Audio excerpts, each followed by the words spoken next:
Some of those areas you never come back to, except to do quests. Like the door that's locked. Yeah, you'll come back there later. That's once you Why get... the fuck is there a door in a cave? Because it goes to a different area. It goes to a warehouse. Where you meet one of your party's characters. Look at this world. Isn't it neat? No. They go down to their feet. Is there just like a planet down there, or they the planet? They are... How to say this without getting spoilers involved. So they live... Where they live is the feet of the robot they're on. Those are both robots. They are standing on a water world. Which you learn in the second game what the water world is.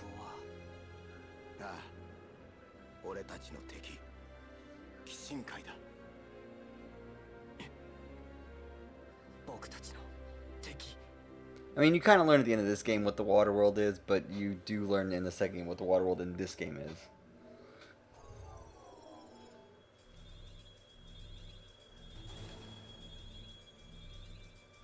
Technically the third game, but eh.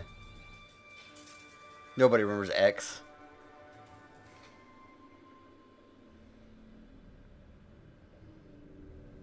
Should they?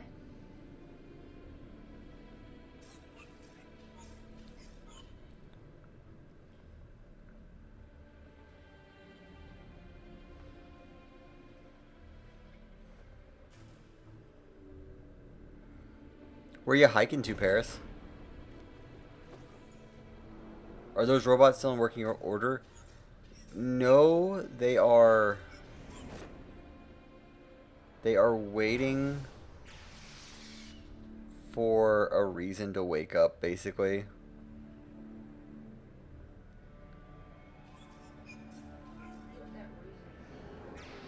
Hey, it's Metalface, who just ate a person. That reason would be that there is... In them is a soul. There is a core that has a soul in it. And in one of the robots, the soul has left.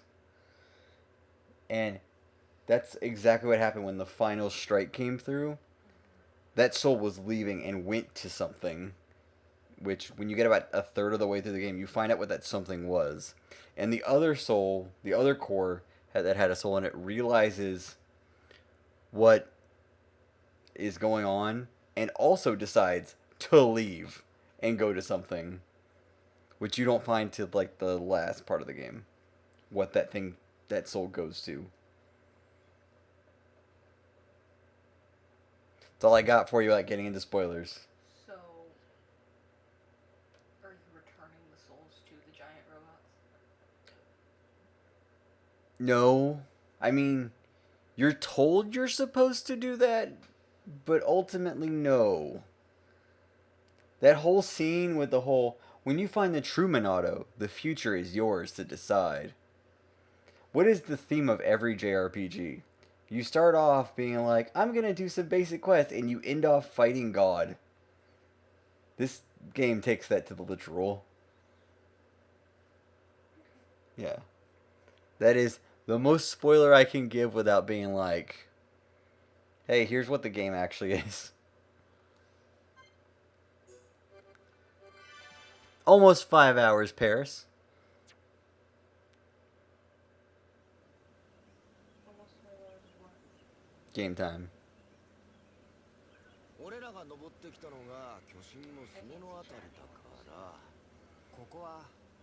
We're on its kneecap.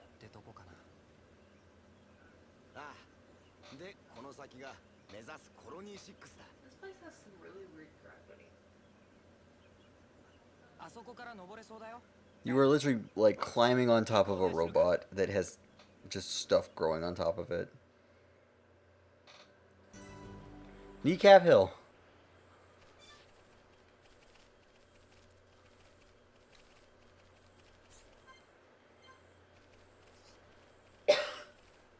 Forget where it is, you can look down.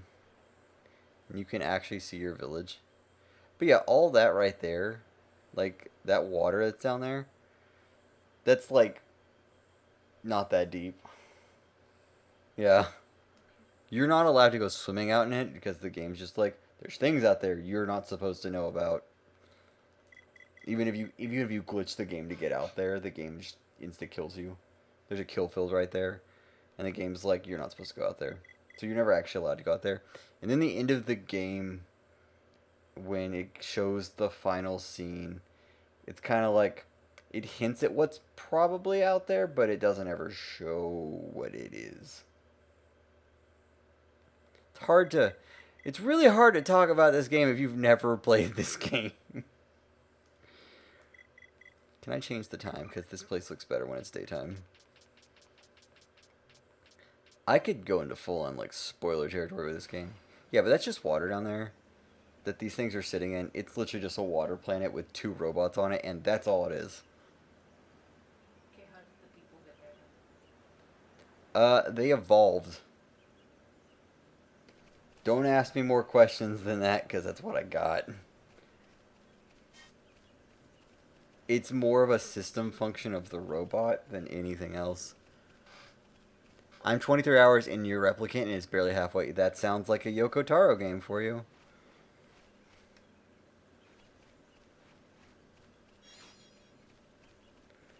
That sounds like every Yoko Taro game ever. Oh yeah, 26 endings?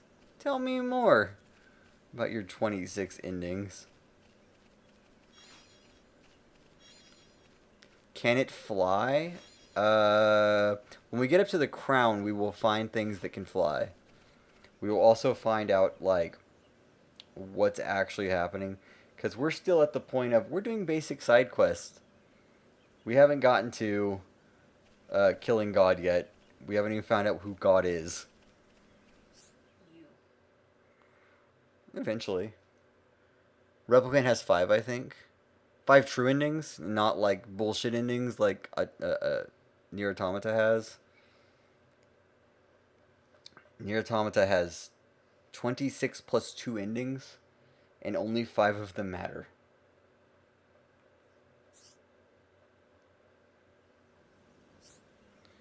What is this? No idea. I'll just poke it and see what happens. That's called science. Yeah?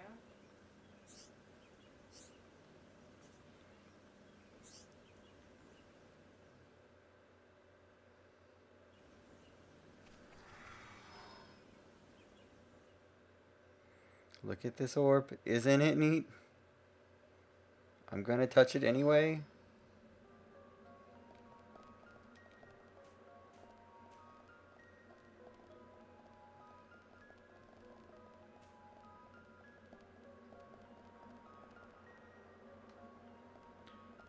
Not sure. I didn't want to get spoiled.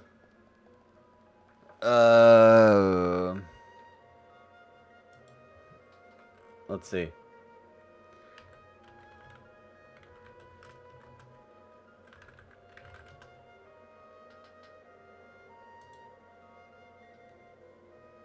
Yes, there are 5 endings.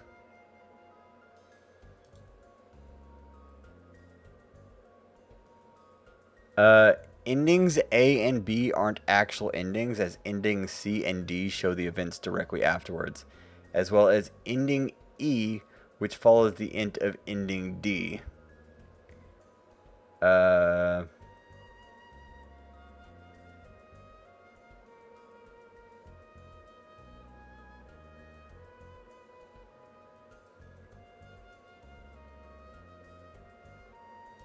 Okay. Yeah, that's 5. Nopon Archsage. Okay. With limitless powers of Archsage, Archsage has presaged friends coming. Also, presaged questions friends ask, what is place? Who you? It not so. I feel like I'm talking. This place, like Bionis, but not, seem familiar, but not actually, is place that connect to past futures. And Nopon Archsage is great Nopon, who through endless training in many times and places become sages of sage. Since friends come here, that must mean friends want to become disciples. No backsies. So, if friends complete challenges with much success, Archsage give reward. Good thing Archsage shouldn't send greed for material possessions, otherwise would not part with such priceless treasures. We'll be your... Why not? I got nothing better to do today. Incidentally, by the by, if friends make new friends who also want to become follower, please do bring along. Archsage will happily prepare special new challenges and rewards. What friends feel like tackling today? What the fuck? We can get time attack. Time attack. Trade items, why not? What do we got? Camo mask. Exotic glasses. Real men use these for reading. Bourgeoisie glasses. Bourgeois? Bourgeois? It's not bourgeoisie. Hey, French speaker over in the corner. I don't know how to say this. Bourgeois? Ah, okay. Thank you. Camo hoodie, camo hoodie. Boogie. That's correct, Paris. Boogie.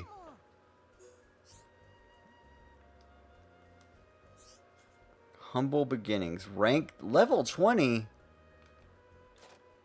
Level 20. No. What? That'll hurt. A mysterious power pushes you back. The edge. Yeah. I try to get a bit closer to the edge and it's just like, nah. Boink. Nope. More than likely. Wow, Cat, how dare you, Stream? How dare you not tell me so I can come say hi? I posted it in your Discord.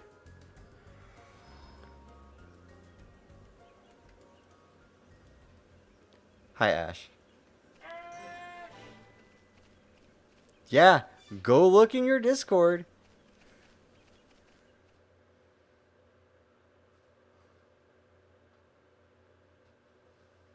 Yeah, it must have been while I was AFK. Must have been. I need to tell Ash every single time I go live. Every time I go live, no matter what time it is. Yeah? Did you not know that? I forgot. My B. Wow. I hope everything's going okay, Ash. Hi. If I'm awake, I'll join. You're more than welcome to anytime you want. Not that I could stop you. Why not? The stream, just like to watch. I don't know.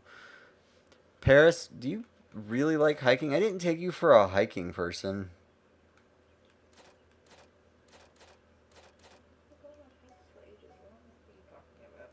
I just didn't take him as a hiking person.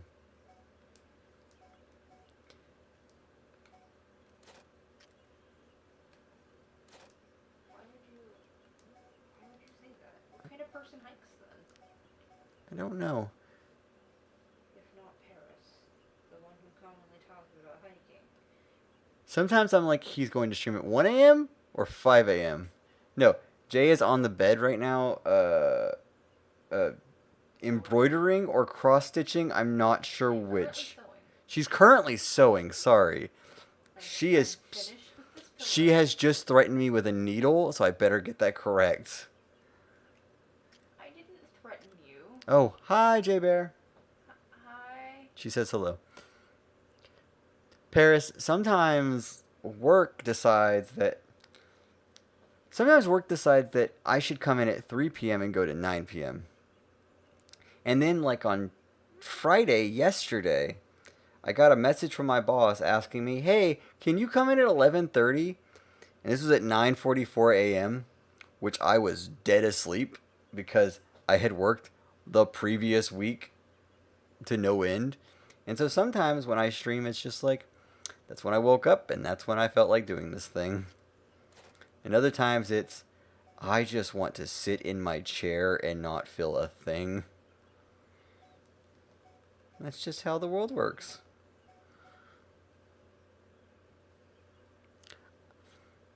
I love hiking, but since COVID, the trails have been flooded with people. It seems counterintuitive, but okay. Well, for exercise. It's true, I guess. They're not getting it any other fucking way. It's true. Can't go to gyms. Nah, he doesn't allow that many people at his house. She's starting me with that needle again after I make a dumb joke. This time, I may actually, in fact, be threatening you. I feel like I should, like, I don't know if you heard that joke that I just said. She said, you know, they can't go to gyms. And I was like, oh, you know. Like I said, I cut my hours because fuck Walmart. I understand, Paris. There's nothing wrong with that. When you want to come visit us out here, let us know. Don't joke then. Paris, you should come out here to our place and you can go to the local trail. It's like 135 miles. It's like 135 miles long. I have to look it up. I can't say the name of the trail on stream. Because it kind of gives away where we live. No, it doesn't. Yeah, the trailhead only starts in the town we live in.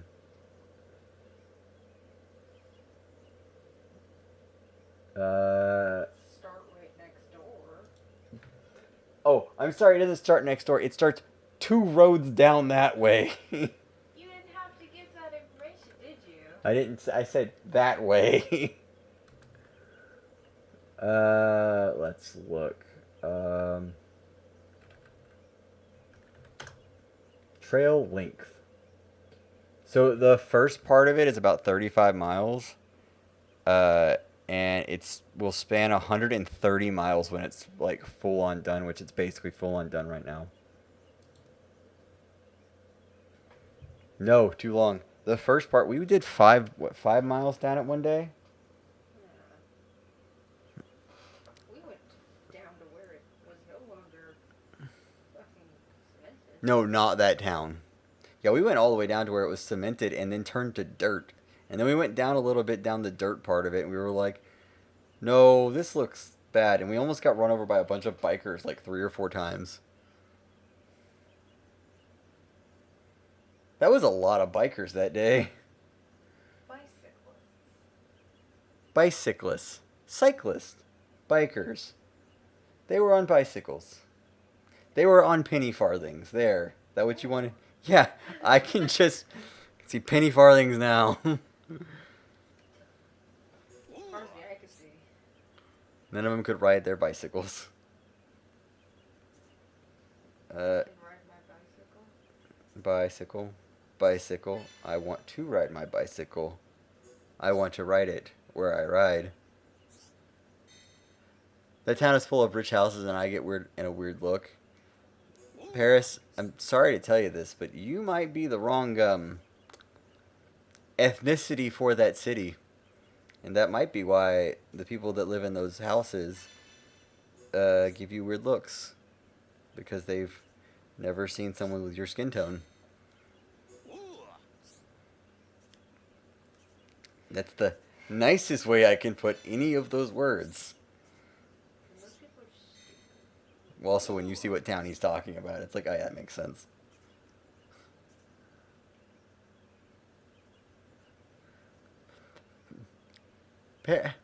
Paris isn't...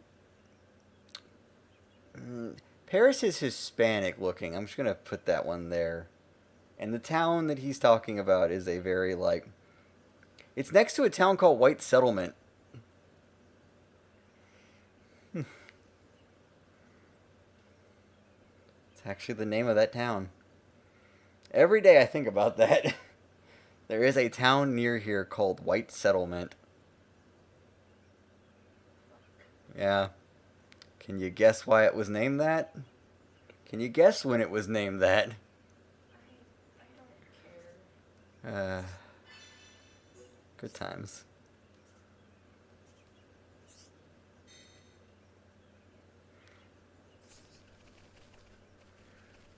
So So, Ash.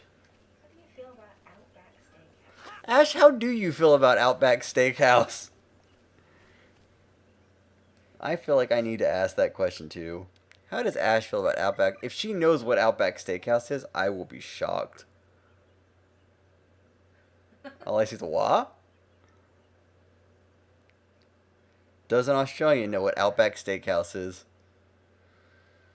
Oh boy, here we go. I need to pull up a picture of a bloomin' onion. One sec, we gotta have this conversation real quick. Outback Steakhouse. Okay, Outback Steakhouse is an Australian-themed American casual dining restaurant chain serving American cuisine based in Tampa. It has over 1,000 locations in 23 countries, including Australia. It was founded in 1988.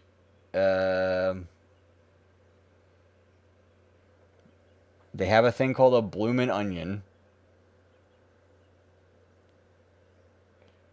And I feel like I need to get a picture of a bloomin' onion. They're also sponsoring...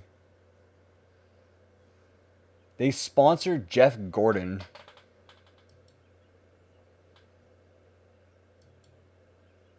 Okay, so this is their signature dish at Outback Steakhouse. I have to put this over here. I have to fix things real quick because I have my schedule, my everything weird over here. So this is a bloomin' onion from a different restaurant, not Outback Steakhouse. This is a bloomin' onion.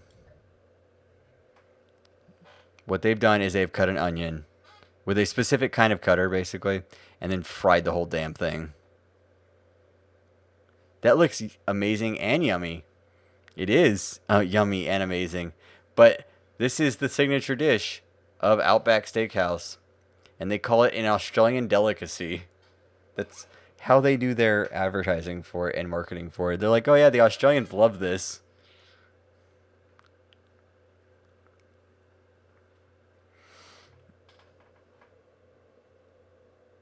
Let's see if you've ever seen this logo with Uluru in it. That's their logo.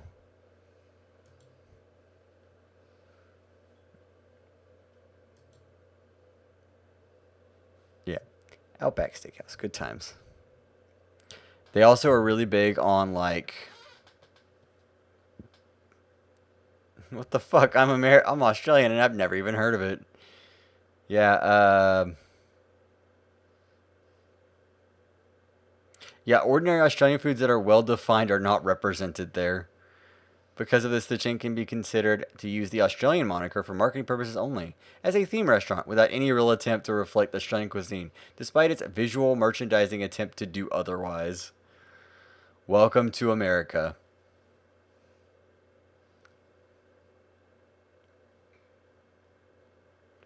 Also, they donated to George W. Bush's campaign in both his first attempt and his re-election.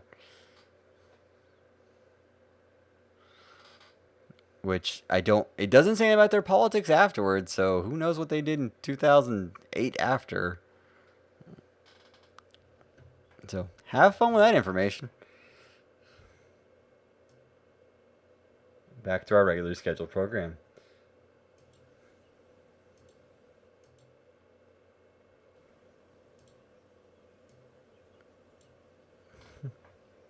Take your time. That was our, we're going to talk about Australia real quick and what America thinks Australia is. Which is mostly onions served next to boomerangs. It's mostly onions served next to steaks served next to boomerangs. You forgot your clap? What clap?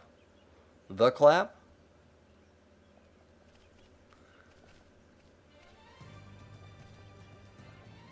Oh, no, that's staying in. That's completely staying in. I want that to be in there, to be like, we're going to talk about Australia real quick.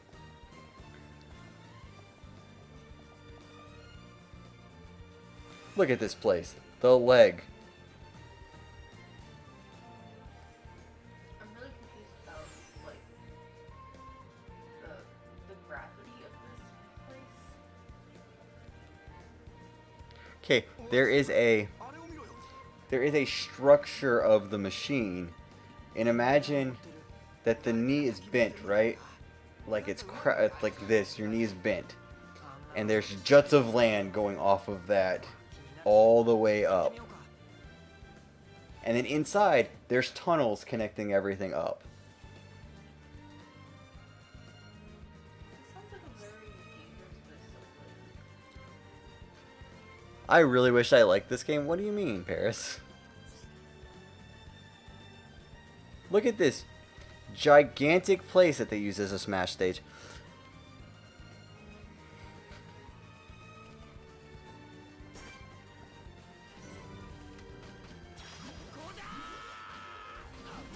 And all of the yelling that happens sometimes.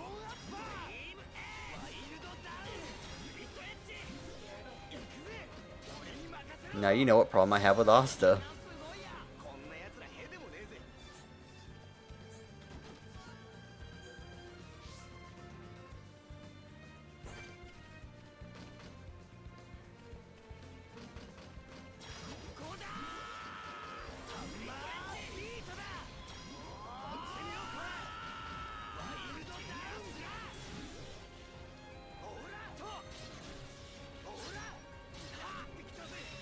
Looking great, but I don't like Shulk.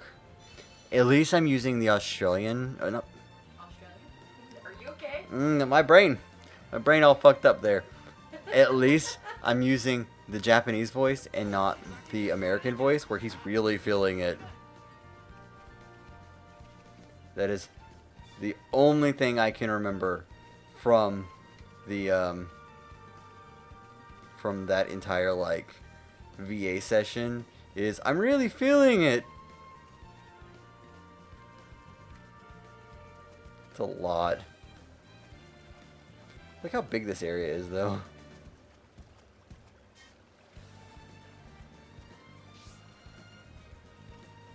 Do they have normal, like, weather patterns?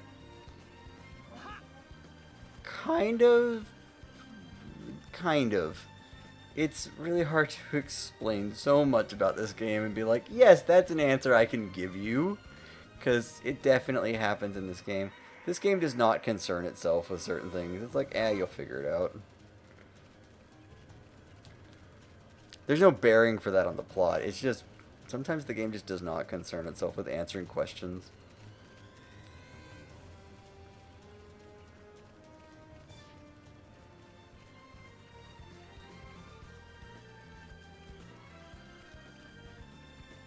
Oh god, he's gonna attack me. No! I'm crazed now. Go, go, go, go, go, go, go, go, go, go. Jump. Yup.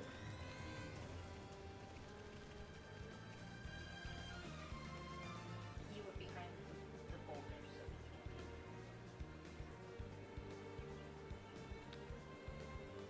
Like, you would think that I should be able to look up and see the robot I'm sitting on. Is there a to be continued? Yes. There will be a to be continued along with that guitar music. Torn paper. You would think that, like, I'd be able to look straight up and see that at any point. Because that's the robot I'm on.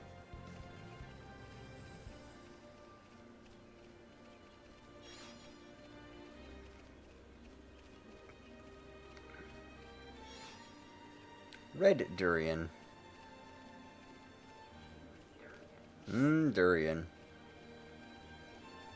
I guess it made a lot of money. Yeah, you know. It wasn't supposed to come to the States in the first place, this game. It was never supposed to come to the States.